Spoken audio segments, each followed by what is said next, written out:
On my birthday, my dad turned to me in front of everyone, looked straight into my eyes, and said, "I wish you were never born." Something inside me shattered. The next morning, I didn't argue or cry. I packed my bags, withdrew my savings, found a new place, disappeared without looking back.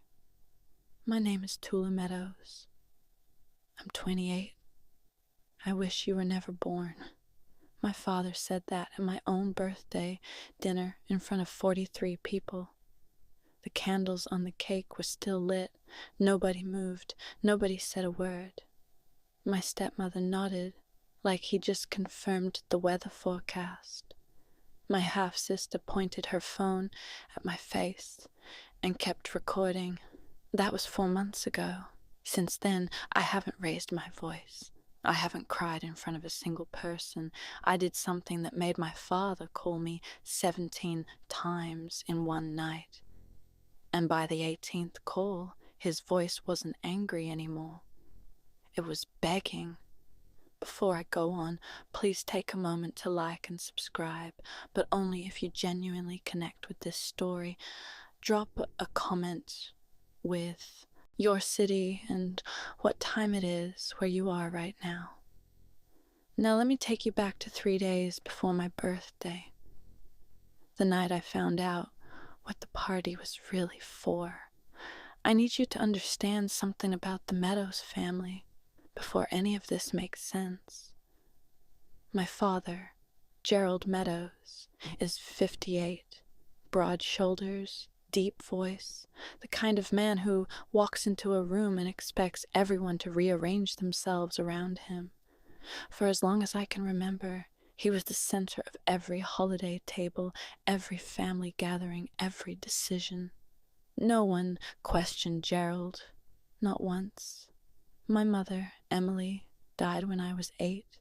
Complications after surgery, something that went wrong months after she had me. I didn't understand it then.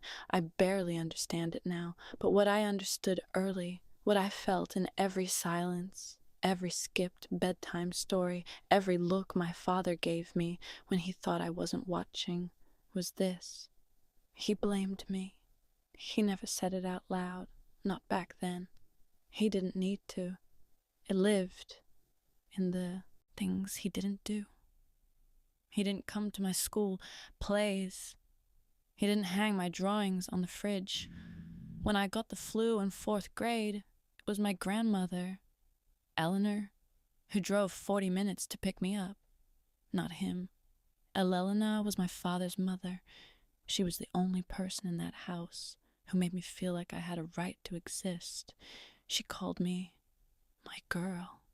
She came to every single recital. She died 2 years ago, and some days I still reach for my phone to call her. After my mother passed, my father remarried. Linda Hull became Linda Holt Meadows. She brought Belle, her daughter, from a previous marriage. Belle was 4 years younger than me, blonde, loud, and instantly, permanently the favorite. I was moved to the smallest room upstairs. My mother's photos came down. Linda's went up. And that was just the beginning. 4 years ago, my father lost his job at a logistics company. Downsizing, they said. He never looked for another one. I was already working as a registered nurse at the community hospital. 12-hour shifts. Night rotations. The kind of tired that sits behind your eyes and doesn't leave. When the first mortgage notice came, Gerald left it on the kitchen counter, without a word. Linda mentioned it at dinner like she was commenting on the weather. "Someone should probably handle that," she said. She looked at me. So, I handled it. The mortgage, the electric, the water, the property tax, the homeowner's insurance, $2,800 a month straight from my paycheck. I set up autopay so I wouldn't have to think about it. I told myself it was temporary. Gerald would find work. Things would balance out. they didn't. Instead, Linda got comfortable. She discovered my credit card had a supplementary card, one she'd somehow talked Gerald into authorizing. I'd see charges I didn't make. A $300 coat for Belle shoes, a handbag, then a $1,200 designer bag charged 3 weeks before my birthday. When I brought it up, Gerald shut me down in 4 words. She's your sister, Tula. She wasn't. But I stopped correcting him years ago. What kept me quiet was a promise. Eleanor, in her last weeks, held my hand and said, "Keep this family together, my girl. They'll fall apart without you." I believed her. I thought if I just kept paying, kept showing up, kept being the responsible one, eventually they'd see me. Eventually my father would look at me and see something other than the daughter who cost him his wife. I was wrong. But that $1,200 bag, that was the first crack. 3 nights before my birthday, I came home from a double shift at 1 o'clock in the morning. The house was supposed to be dark. It wasn't. A light bled from under the kitchen door, and I could hear voices. Low, deliberate, the kind people use when they don't want to be overheard. I stopped on the stairs, held my breath. Linda's voice came first, clear as glass. We announced it at her birthday. 40 people. If she says no in front of everyone, she looks selfish. If she says yes, problem solved. My father's voice, slower. And if she makes a scene, then you do what you should have done years ago. A pause. Cut her off. I pressed my back against the wall. My scrubs were still damp from work. My hands were shaking, not from cold. They were talking about my savings. $52,000. 6 years of overtime, holiday shifts, skipped vacations, every dollar I had that wasn't already draining into their mortgage and their electricity and Linda's credit card charges. Belle was engaged. I didn't even know until that moment. And they wanted my money to pay for her wedding. Not asked, wanted, planned, choreographed. Down to the audience. She owes his family, Linda said. Her voice had no hesitation. It's time to collect. I backed up the stairs 1 step at a time. My heart was slamming so hard, I was certain they could hear it.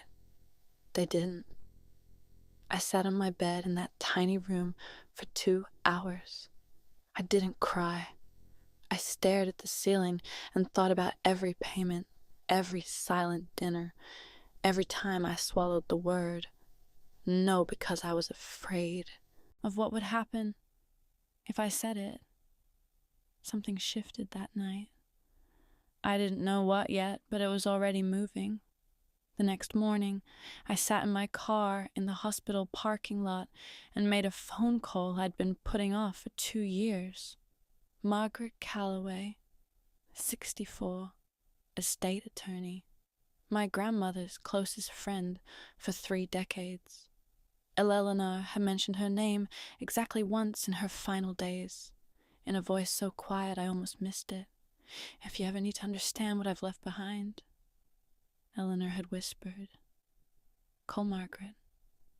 I'd written the number on the back of a grocery receipt and tucked it into my wallet. It stayed there, untouched, through Eleanor's funeral, through 2 years of bills and silence in a house that never felt like mine. Margaret picked up on the second ring. "Tula Meadows," she said, like she'd been expecting me. "Your grandmother told me you'd call eventually. I need to know what she left." I said, "I think I need to know now. Come to my office.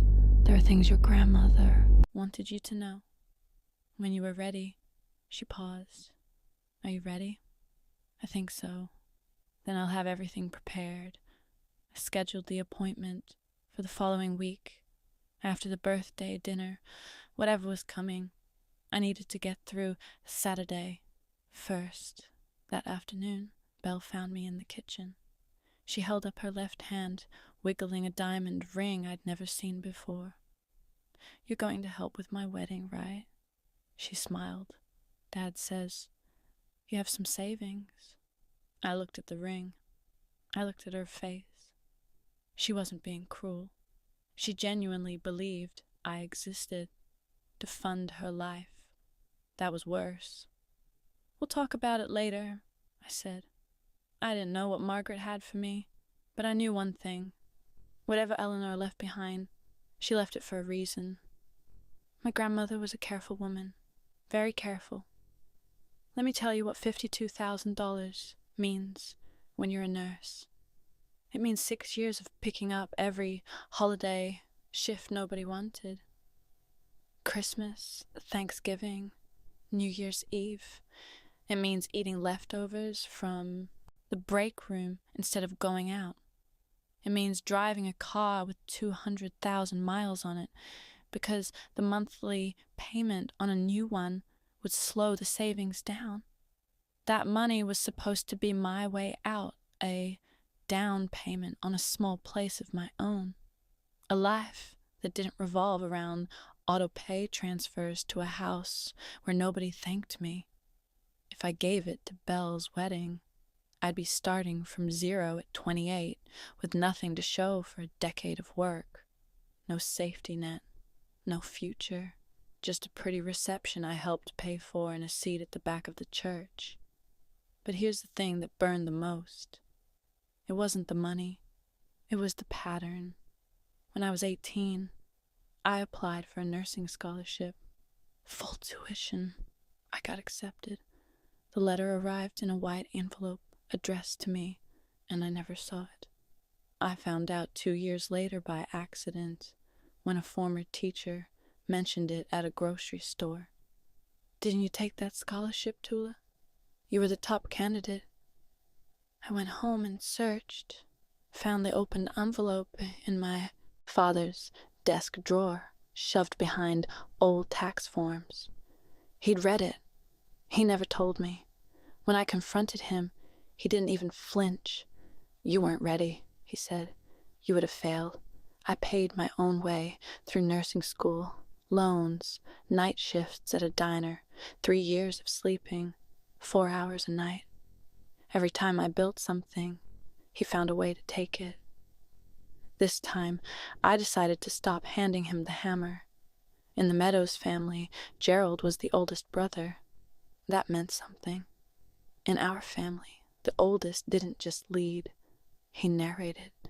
He decided who was generous and who was selfish, who was loyal and who was difficult. The rest followed because it was easier than fighting.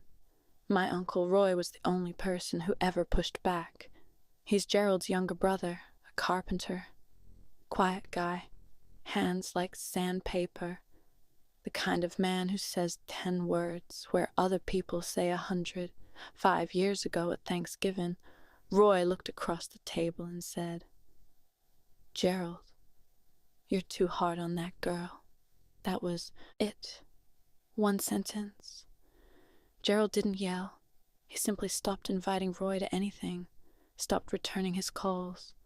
Within 6 months, Roy was erased from every family gathering like he'd never existed. That's what I was facing. Not just my father. The entire architecture of a family built around his version of events. 2 days before the party, Linda started making calls. I know because I heard her from the hallway on speakerphone, cycling through aunts and cousins with the same rehearsed script. "Tula's been so difficult lately. She won't help with anything. Gerald gives, and she just takes." She called Aunt Patricia, Cousin Hannah, even my father's old college friend, planting seeds, framing the story before I ever got a chance to tell mine. Then my phone rang. It was Aunt Patricia. "Honey, what's going on?"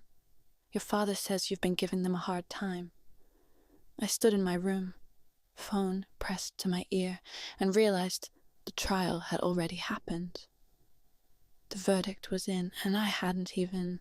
Night before my birthday. I stood in the night before my birthday. I stood in the bathroom and looked at myself in the mirror for a long time. Dark circles under my eyes from a 56-hour work week. Hair pulled back in a knot I hadn't bothered to fix. My scrubs still smelled like antiseptic. This is what a person looks like when they've been hollowed out slowly, I thought. Not by one event, by 1,000 small ones. 1,000 moments where someone said, "You're not enough," without ever using those words. Linda's voice carried through the wall. She was on the phone again. I could hear the tiny echo of speakerphone from the master bedroom. She's always been jealous of Belle. You know how it is. Some kids just don't have it in them to be grateful.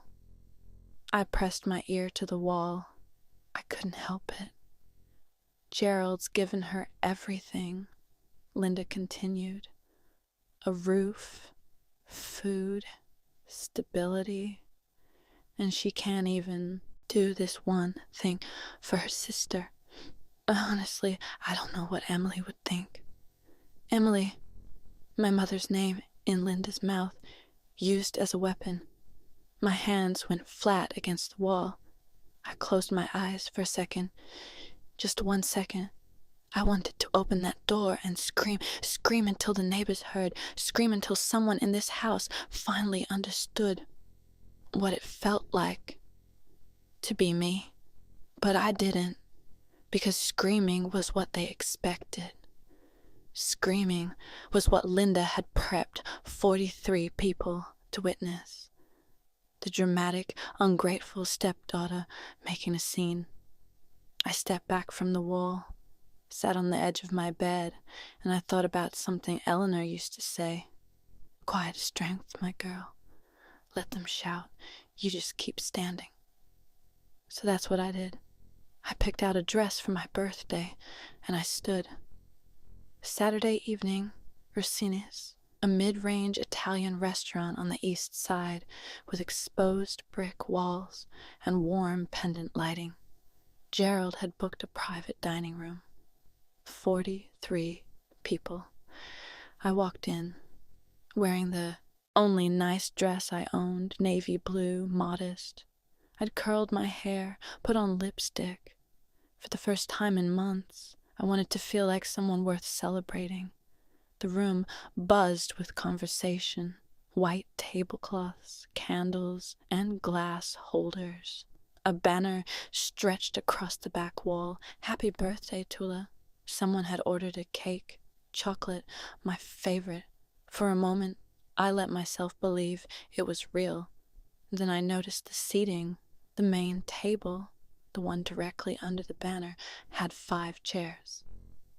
Gerald at the head, Linda to his right, Belle next to Linda, Derek Collins, Belle's fiancé beside her, and one empty seat for Gerald's college friend. My name was on a place card at a smaller table near the kitchen door at my own birthday dinner. I picked up the card and sat down without a word. People greeted me as they passed. Quick hugs. Happy birthday, sweetheart. But the conversations always drifted. Belle, show me that ring. When's the wedding? Linda, you must be thrilled. I watched from my table, sipping water, smiling when someone glanced my way. Then Gerald stood. He tapped his glass with a butter knife. The room quieted.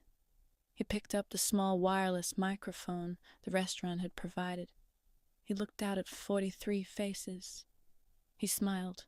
Tonight is special, he began. Not just because of Tula's birthday. My chest tightened, but because we have a very exciting announcement. He turned toward Belle. His whole face lit up, and I understood right then that this party had never been for me. Our beautiful Belle, Gerald said into the microphone, is engaged. The room erupted. Applause, squeals, chairs scraped back as people stood to hoogle. She rose from the main table, hand extended, diamond, catching the pendant light like a tiny spotlight built just for her. For the next 10 minutes, my birthday evaporated. Aunt Patricia clasped Belle's hand and examined the ring. Cousin Hannah took a photo for Instagram. Gerald's college friend clapped Derek on the back.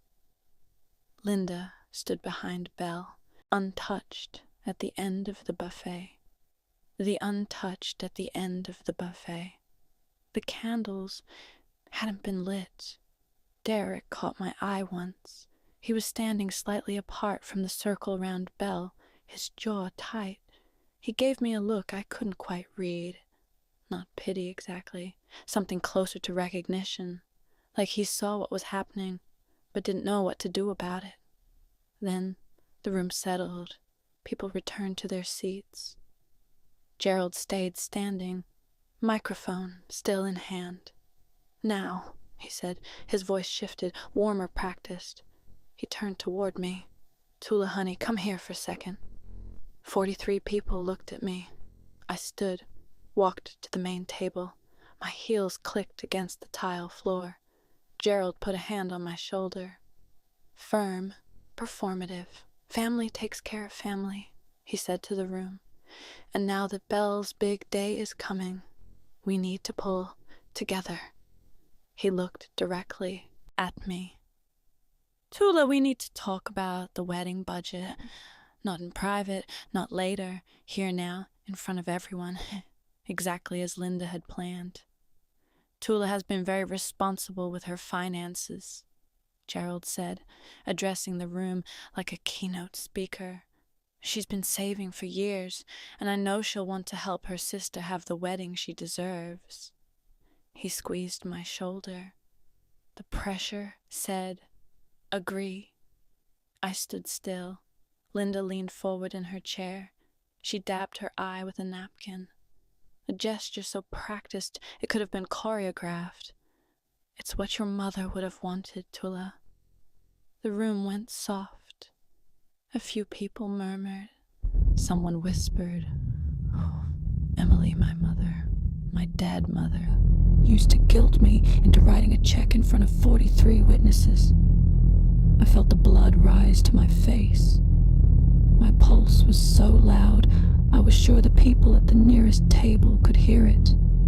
"This is my birthday dinner," I said. My voice came out steady. "Quiet.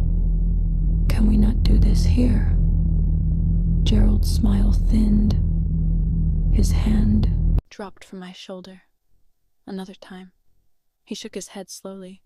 "You always say another time, Tula. Not now. Never when it matters." His volume climbed. Not shouting. Gerald never shouted. He commanded. "I have given you a home, a family, 20 years of patience. And you can't do this one thing." The room was a held breath. Forks down, napkins still. Aunt Patricia stared at her plate. Cousin Hannah gripped her water glass. Belle pulled out her phone, tilted the screen toward me. A tiny red dot blinked in the corner. Recording. I looked at the dot. I looked at Belle. Her thumb hovered over the screen. For 1 second, her hand trembled like she almost lowered it. She didn't. Gerald stepped closer. His face was red. "Now, if you can't do this one thing for your family." He didn't finish. Not yet. I spoke before he could finish. "I'm not giving away my savings, Dad." My voice didn't waver. "That money is for my future." The room shifted. Someone inhaled sharply near the back. I could feel 43 sets of eyes on my skin like heat lamps. Gerald stopped moving. His jaw tightened. Something behind his eyes went flat like a switch being flipped. He stared at me for what felt like a full minute. It was probably 5 seconds. Then he said it. "I wish you were never born." Not screaming, not whispering, just stating it the way you'd read a line from a receipt. Factual, final. The room didn't gasp. It froze. Sound left the space entirely. I could hear the muffled clink of dishes from the kitchen behind the wall. The instrumental music from the overhead speakers suddenly felt obscene, like someone playing a flute at a car accident, and Patricia set her fork down very slowly. Linda didn't speak. She simply looked at Gerald, then at me, and nodded. One small, certain nod, as if she'd been waiting for this sentence for years. Belle's phone was still pointed at my face. Her hand was shaking now, but she didn't lower it. Derek, behind Belle, pushed his chair back from the table. Not standing, just creating distance. His expression had gone tight, closed, like a man recalculating something he'd already decided. I felt something crack inside my chest. Not break, crack, like ice on a pond in early spring. Quiet, deep, the kind of fracture you can't see from the surface. I looked at my father. I looked at the room full of people who heard those words and chose silence. And I made a decision. I didn't cry. I picked up my napkin from the table, folded it once, twice, set it down neatly beside my untouched water glass. I looked around the room one more time. 43 people. Some stared at their plates. Some looked at Gerald. A few looked at me. With what? Pity. Shock. I couldn't tell anymore. It didn't matter. Nobody spoke. I turned to the room and said the only thing I had left. Thank you all for coming to my birthday. Then I picked up my bag from the back of my chair, walked across the dining room, and pushed through the door. The night air hit me like cold water. I made it to my car in the parking lot before my hands started shaking. I sat behind the wheel for 3 minutes, gripping it, breathing through my nose, like I was coaching a patient through a panic episode. Then I reached for my phone. One contact, one call. Margaret Calloway picked up on the first ring at 10:15 on the Saturday night. Margaret, I said, I want to come in tomorrow. I'm ready. A pause, then her voice, calm, unsurprised, like she'd been keeping a seat warm. I'll have everything prepared, Tula. 9 a.m. I hung up. I didn't know what everything meant yet. I didn't know what Eleanor had left behind, or why Margaret had been waiting for my call for 2 years. All I knew was that my grandmother had never done anything without a reason. She was deliberate about her recipes, her garden, her Sunday phone calls. She would have been deliberate about this, too. I turned the key in the ignition and pulled out of the parking lot. I didn't look at the restaurant in the rearview mirror. Not once. 6:30 a.m. The house was silent. I'd packed the night before. 1 suitcase, 1 duffel bag, only things that were mine. Clothes. My nursing license in its frame, a photo of Eleanor and me at the county fair when I was 11. I left everything else. I carried the bags downstairs in 2 trips, stepping over the creaky 3rd step by habit. No one stirred. Gerald's snoring rumbled from behind the master bedroom door. Linda's sleep mask was probably still on. At the kitchen table, I sat down and opened my laptop. 15 minutes of precise, quiet work. First, I transferred my savings to a new account at a different bank. Every cent moved. Second, I called the credit card company's automated line and canceled the supplementary card effective immediately. Third, I confirmed the lease on a studio apartment 6 miles across town. I toured it the previous week on my lunch break without telling anyone. 400 square feet, clean mine. Before I left, I placed a single envelope on the kitchen counter. Inside, 4 years of bank statements. Every mortgage payment, every insurance premium, every utility bill, every tax installment highlighted, totaled, dated, $134,000. All from my account, all for this house. No letter, no explanation, no "I told you so," just numbers. I zipped my jacket, picked up my bags, and walked to the front door. The hallway was still dark. The house smelled like Linda's lavender diffuser and old carpet. I'd lived here for 20 years. I'd paid for it for 4. I turned the knob, stepped outside, and pulled the door shut behind me. It clicked. Soft. Final. I loaded the car and drove east into a sky that was just beginning to turn pink. I did not come back. I want to pause here for a second. If you've ever had to leave a place you called home, not because you wanted to, but because you had no other choice, type "I understand" in the comments. I read every single one. And if you think I should forgive my father or set a permanent boundary, let me know that too. Because the story is about to take a turn I didn't see coming. Here's what I learned later. Pieced together from Uncle Roy and Cousin Hannah. Sunday morning. Linda walked into the kitchen around 9 o'clock. She noticed the envelope on the counter, but pushed it aside to make coffee. She climbed the stairs to tell me breakfast was ready. Not out of kindness, out of habit. My room was empty, closet cleared, bed stripped to the mattress. She called Gerald. Her voice was flat, almost amused. She actually left. Gerald came upstairs, looked at the bare room, shrugged. Good. Let her sulk.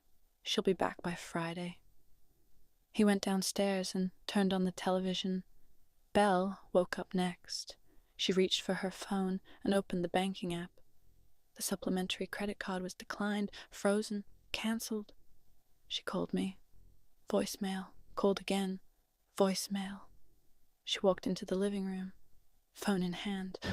My card's not working. Did Tula do something? Gerald glanced at her. She's throwing a tantrum. It'll pass. Linda found the envelope on the counter again. She picked it up, weighted it in her hand, then set it back down. Unopened. Probably some dramatic goodbye letter, she said. I'm not giving her the satisfaction. By Monday afternoon, Gerald had called me 4 times, each time voicemail. He left one message. Tula, this is childish. Call me back. By Wednesday, silence from my end. Not a single text, email, or return call. Gerald told Aunt Patricia I was going through a phase. He told his college friend I was being emotional about the birthday thing. He told Roy. Actually, he didn't tell Roy anything. They still weren't speaking, and the envelope sat on the kitchen counter, untouched. A time bomb no one bothered to open. Day 5. The electric company sent an automated notice. Past due. Gerald called their customer service line, gave his name, asked for the account details. I'm sorry, sir. The account is registered to Alla Meadows. He blinked. That's my daughter. I live at this address. We can only discuss account details with the registered holder. He hung up, stared at the phone. Day 7. A letter from the bank. Not a bill, a formal notice. Mortgage payment overdue. He tore open the envelope, standing at the mailbox. The name on the mortgage, Tula A. Meadows. Gerald read it twice. Then he carried it inside and dropped it on the kitchen table in front of Linda. What the hell is this? Linda picked it up. Her eyes scanned the page. Her mouth opened. Closed? That's impossible. This is our house. That's what I said. Gerald went to the filing cabinet in the hallway closet, the one he hadn't opened in years. He pulled folders, tax returns, old pay-ups, insurance papers. He searched for a deed, a title, anything with his name on it. Nothing. Not a single document tied him to the house. Then Linda remembered the envelope. She walked back to the kitchen counter. The white envelope was still there now, with a coffee ring on one corner. She tore it open. Pages. Dozens of pages. Bank statements going back 4 years. Each one highlighted. Each one showing auto-pay withdrawals from Tula's checking account. Mortgage, electric, water, insurance, tax. Total $134,000. Linda sat down. She didn't speak for a long time. Gerald stood behind her, reading over her shoulder. His face had gone gray, but they still didn't know the worst part. The house wasn't just in my name because of the payments. It had never been in Gerald's name. Not once. Gerald did what Gerald always did when he lost control.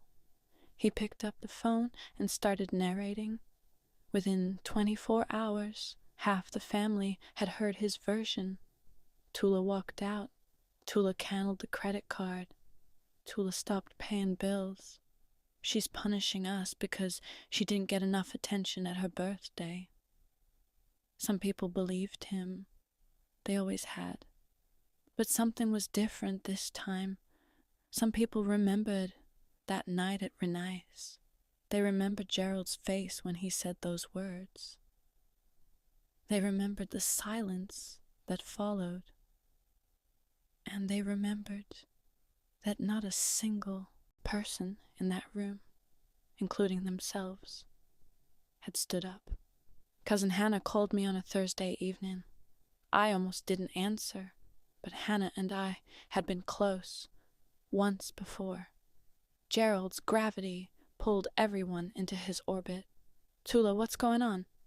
Your dad says you're trying to punish them.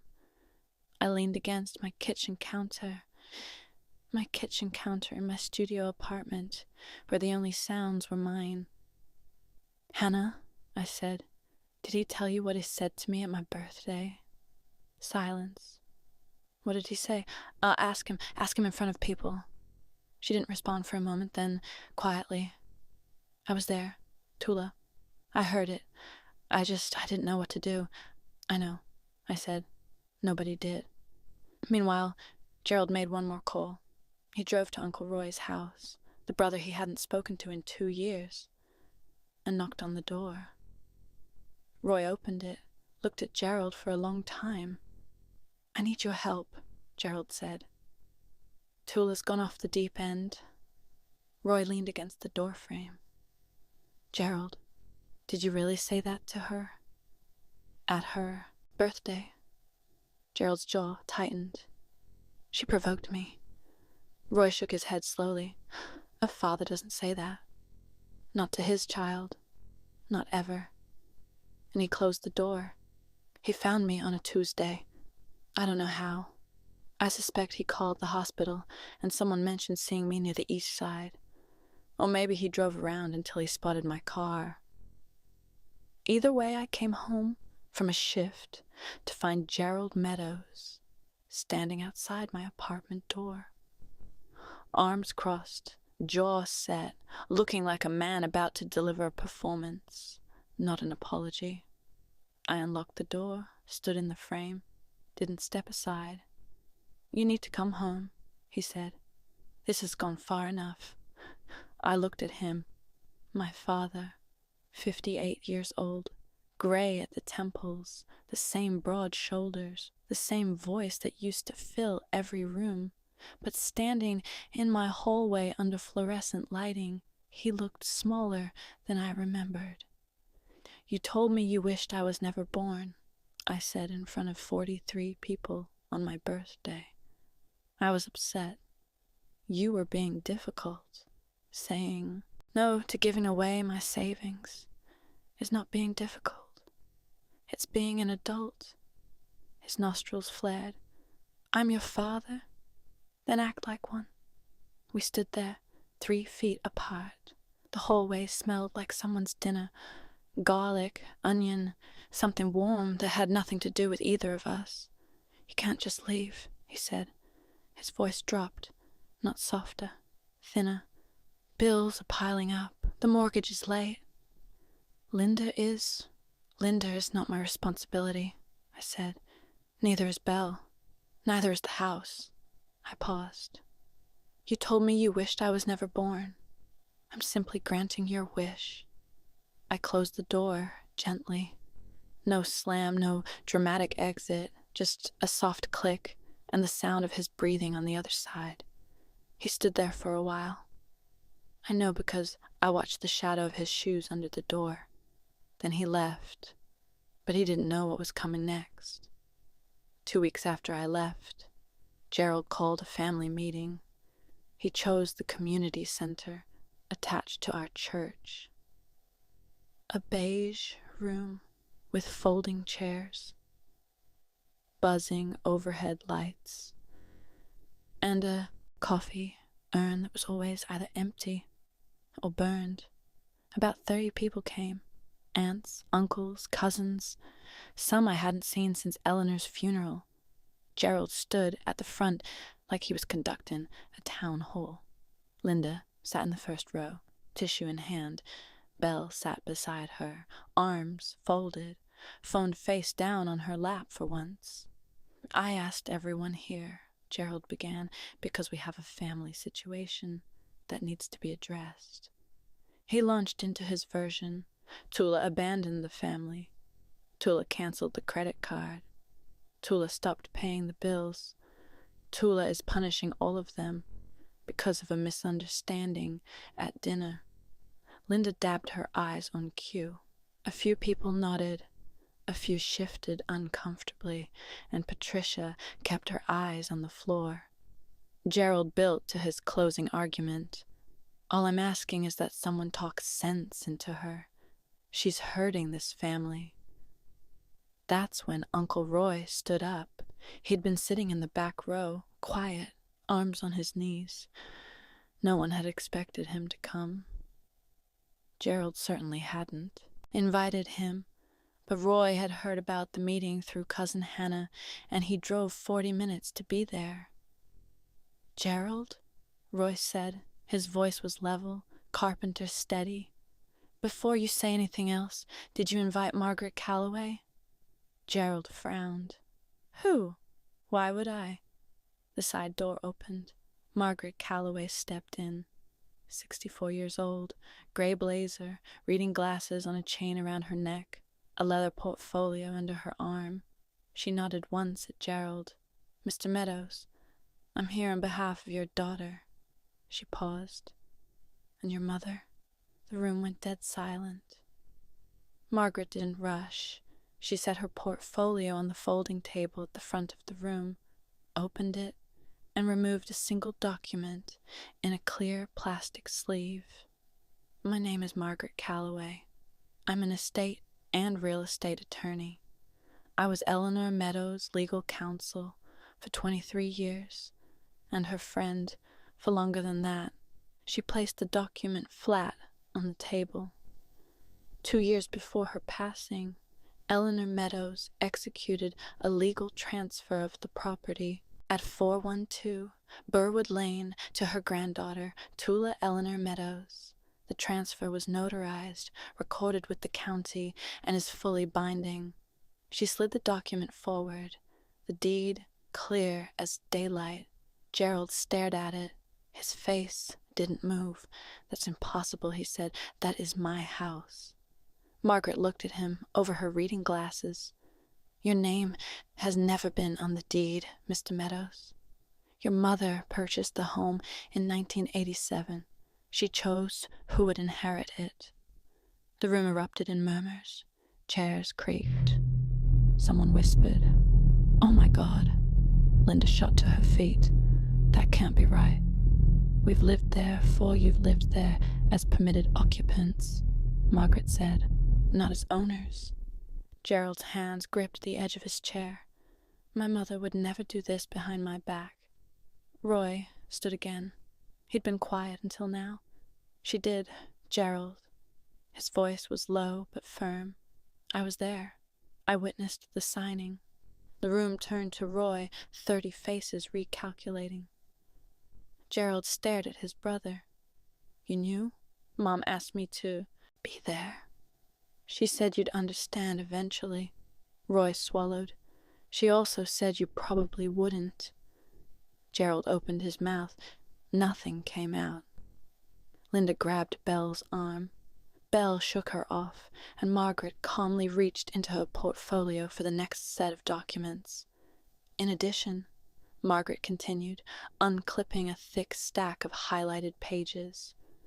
Over the past 4 years, Tula Meadows has personally paid the full mortgage, homeowner's insurance, property tax, and all utilities for the property at 412 Burwood Lane.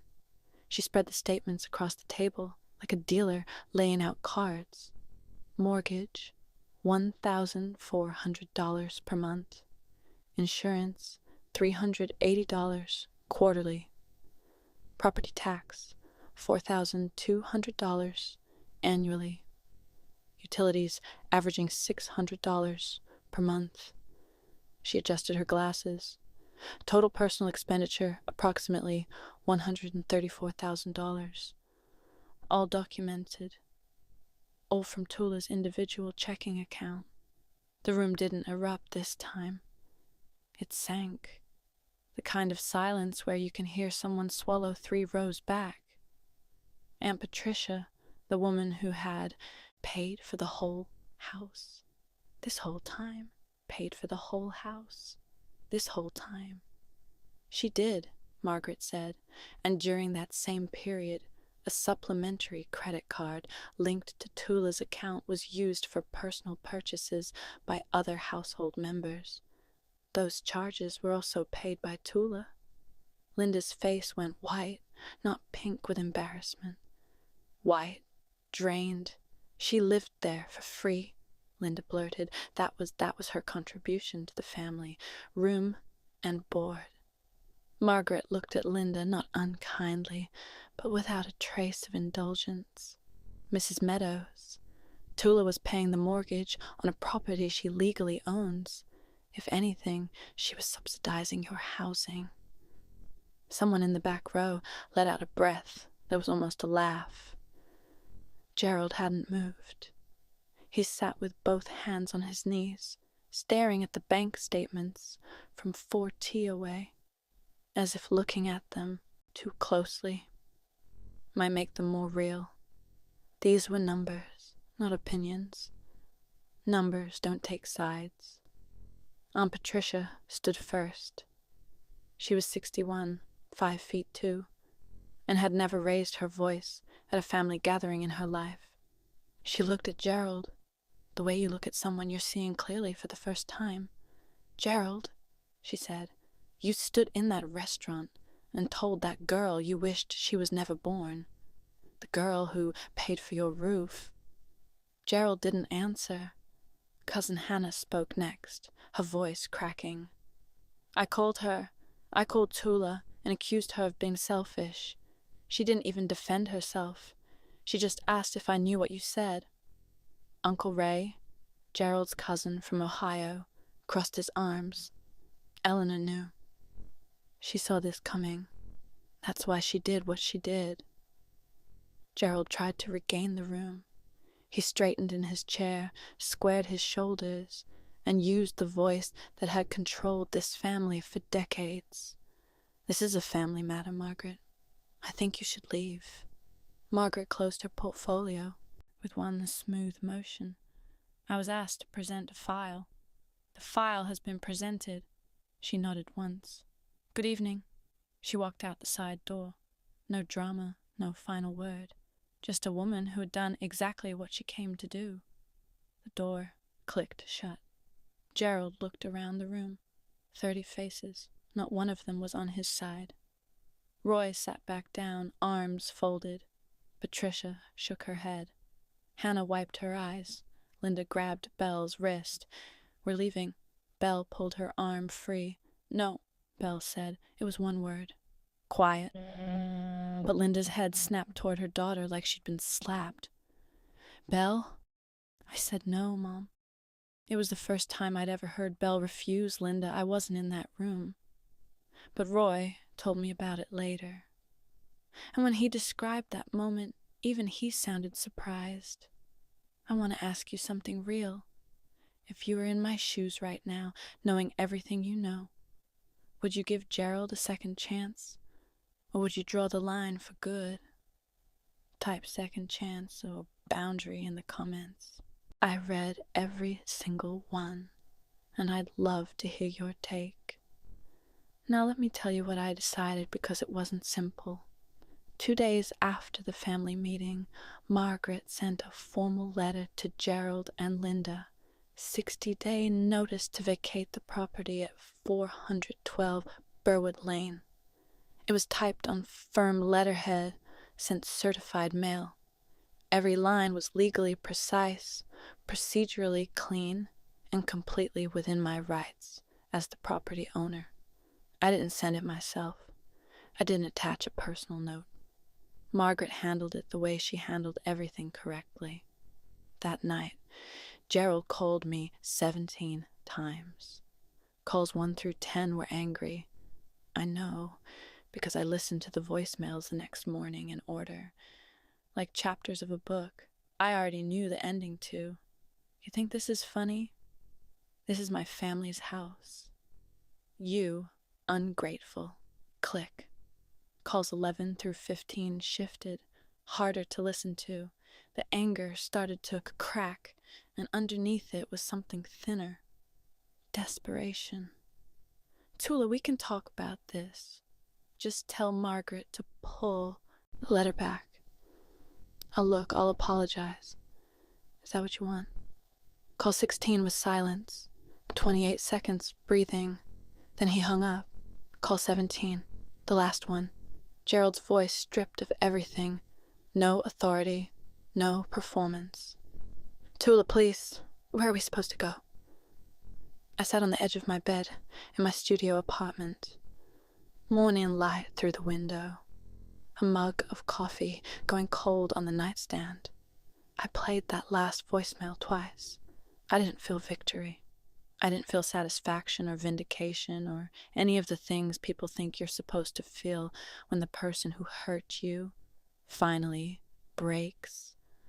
I felt something quieter, like setting down a bag I've been carrying for 20 years and realizing how badly my shoulders ached. I saved the voicemail, closed my phone, and went to work. I had a 12-hour shift. Patients needed me. That hadn't changed. 3 days later, Belle called. I almost didn't pick up, but something made me tap the green button. Maybe the memory of her pulling her arm away from Linda in that church room. Maybe curiosity. Tula. Her voice was thick, congested. She'd been crying. Please, can we just talk? I'm listening. If we lose the house, my wedding, everything, it's all falling apart. Can you tell Margaret to stop? I leaned against my kitchen counter. Outside, a neighbor's kid was riding a bicycle in circles. The normality of it felt surreal. Belle, did you watch the video you recorded that night? Silence. What video? At the restaurant. You pointed your phone at me while Dad said those words. You didn't put it down. You didn't say, Dad, stop. You just recorded. More silence. Longer this time. I didn't mean I know. I said that's exactly the problem. You never mean anything. Things just happen around you, and you let them.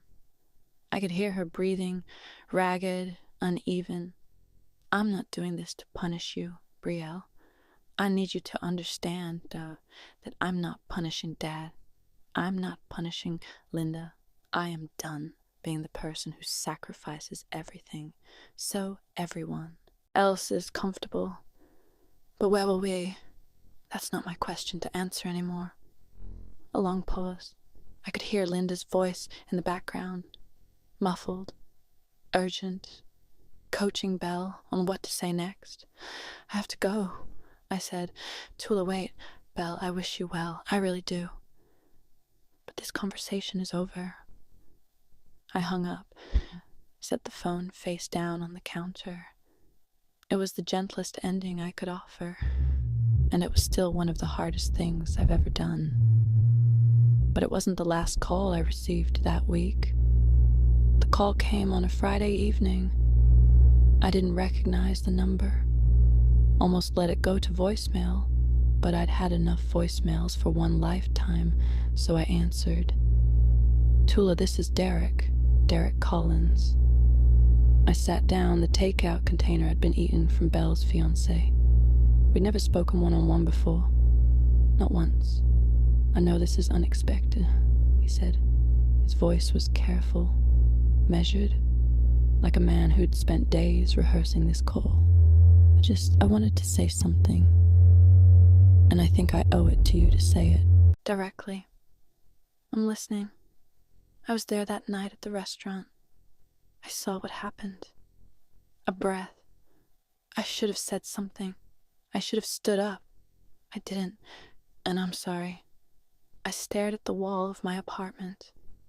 A crack ran along the plaster near the ceiling. I've been meaning to mention it to the landlord. Thank you, Derek, there's more. Another pause. I've been watching how your family treats you. Not just that night. The months before. The way Linda talks about you when you're not in the room. The way Gerald takes credit for things I now know you paid for. His voice tightened. Honestly, Tula, I'm rethinking a lot of things.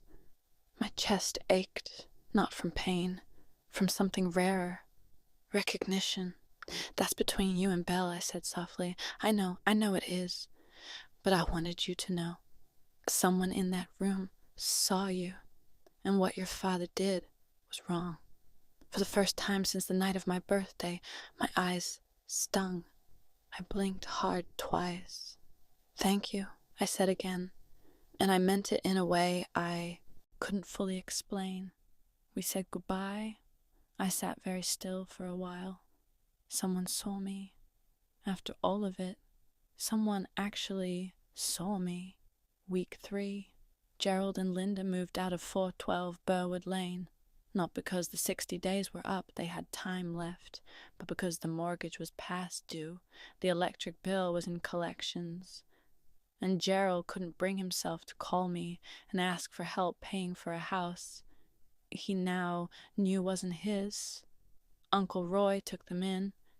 He set up the spare bedroom, made space in the garage for Gerald's boxes, cooked dinner the first night without saying much.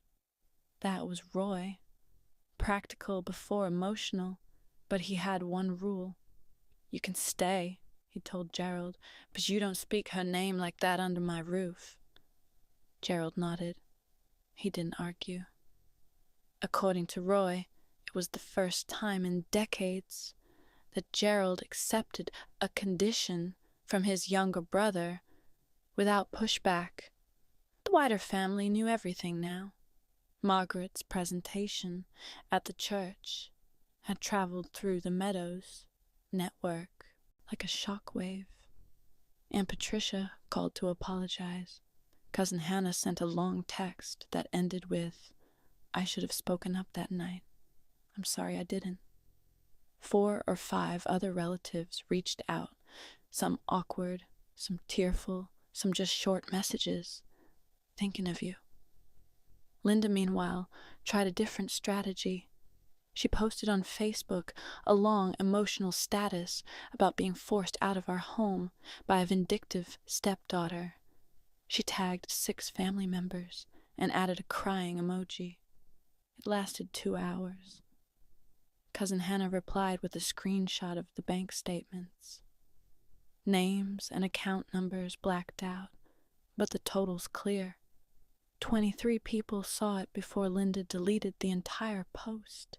Belle's social media went dark. Her Instagram, which usually posted 3 times a day, showed nothing for the first time in years.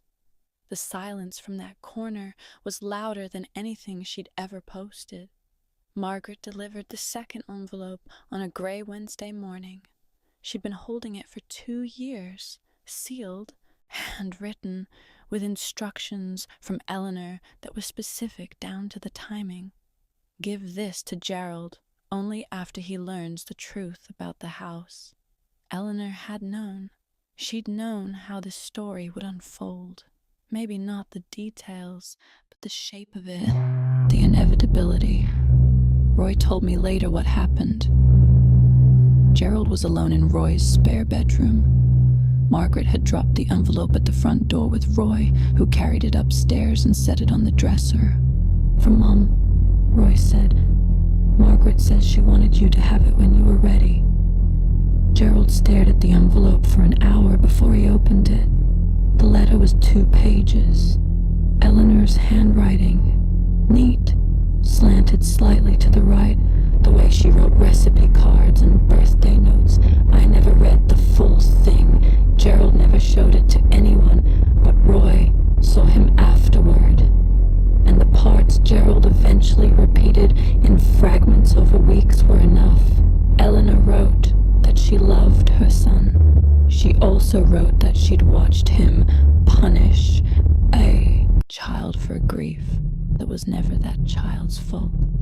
"You blame her for Emily's death," she wrote, "but Emily died, loving both of you. Don't punish the living for the grief of losing." She explained why she gave the house to me, not as punishment, as protection. Tula is the only one in this house who knows how to love without keeping score. She's also the only one who would never ask for what she deserves. So I'm making sure she has it, whether she asks or not. Gerald sat in that room for a very long time. When he came downstairs, his eyes were red. He didn't say a word. He called me 2 weeks later. I almost didn't answer. I'd gotten used to silence by then, the good kind, the kind that belongs to you because no one is filling it with demands. But I picked up. I don't entirely know why. Maybe because it was the first time he'd called just once at a normal hour without following up 17 more times. "Tula, Dad." A long pause. I could hear Roy's house in the background. A clock ticking. Something humming. A refrigerator, maybe. "I read Mom's letter," he said. I waited. "I don't." He stopped, started over. His voice was rough, unsteady, like he was speaking a language he hadn't used in years. "I don't know how to fix this." I pressed the phone against my ear, closed my eyes. "I'm not asking you to fix it, Dad. I'm asking you to stop breaking it." He didn't respond right away. When he spoke again, it was barely above a whisper. Can I see you?" "Not yet." "When?" "I don't know, maybe someday, but only if things are actually different. Not performed. Different." Silence. Then, "Okay, no fight, no lecture. No, after everything I've done for you, just okay." We stayed on the line for another 10 seconds without speaking. Then I said goodbye, and I hung up. I stood by the window in my apartment. The sun was setting behind the buildings, across the street, turning everything gold and long, shadowed. I wasn't forgiving him. I want to be clear about that. Forgiveness isn't a phone call. It's not a single moment. It's a process that requires evidence, not just words. And I hadn't seen evidence yet, but I'd heard something in his voice I'd never heard before. Not an apology. Something smaller. Something that might in time grow into one. Or it might not. And I'd be okay with that too. 3 months later, my apartment is 400 square feet. The hot water takes 90 seconds to warm up. The walls are thin enough that I can hear my neighbor's cat meowing at 5 o'clock in the morning. It's mine. I still work at the hospital, still take night shifts, still eat leftovers in the break room on Tuesdays. But when I check my bank account now, the number is mine. Every dollar earned, every dollar spent, accounted for in my terms. Uncle Roy comes by every Sunday. He brings coffee from the place on Elm Street and sits on my second-hand couch and tells me about whatever he's building in his shop that week. We don't talk about Gerald much. We don't need to. Cousin Hannah has become something I didn't expect. A real friend. She texts me recipes. She showed up with a houseplant last month and a card that said, "For your new beginning." It sits on the windowsill next to Eleanor's photo. That photo, Eleanor and me at the county fair the summer I turned 11, is hanging on the wall across from my bed. Next to it, my nursing license framed. 2 things I earned. 2 things no one can take. Last week, Derek texted me. Short, polite. He and Belle have postponed the wedding. I need to figure out what kind of family I'm marrying into, he wrote. I didn't reply. That's not my story to write. Belle hasn't called. I don't know what she's feeling. I hope somewhere under the silence she's asking questions she never thought to ask before, but that's her work, not mine. And Gerald, he sent a Christmas card. No apology inside, no letter. Just my name on the front, written in his handwriting. Tula, that's all. Just my name. Like he was practicing saying it without flinching. I'm not telling you this story, so you'll feel sorry for me. I'm telling you because maybe you're sitting somewhere right now in a house you pay for, but don't feel welcome in next to people who take everything you give and call it not enough. Staring at a phone full of messages from someone who hurt you and wants you to pretend it didn't happen. I've been there. I know what that silence sounds like from the inside. Leaving wasn't revenge. I know some people will call it that. They'll say I was cold. They'll say I should have tried harder, talked it out, given another chance, another year, another $100,000 of patience. But leaving was the first time I chose myself. And I don't think that's cold. I think it's the warmest thing I've ever done. You don't need someone's permission to protect your own life. You don't need the person who hurt you to agree that it was wrong before you're allowed to walk away. You don't need to scream or argue or build a case. Sometimes you just fold the napkin, stand up, and go. My grandmother taught me that not in words, but in the way she lived. She loved fiercely, and she planned carefully. And when she saw something wrong, she didn't make a speech. She made a move. Quiet strength. If this story touched something in you, I want you to know you're not alone. And you don't have to stay in a room where no one sees you, just because it's the only room you've ever known. There are doors, and they're yours to open. Leaving wasn't revenge. Leaving was the first time I chose myself, and I'd make the same choice again, every single time, if you stayed until the very end. Thank you sincerely. Now I want to know, do you think Gerald has really changed, or is it just temporary regret?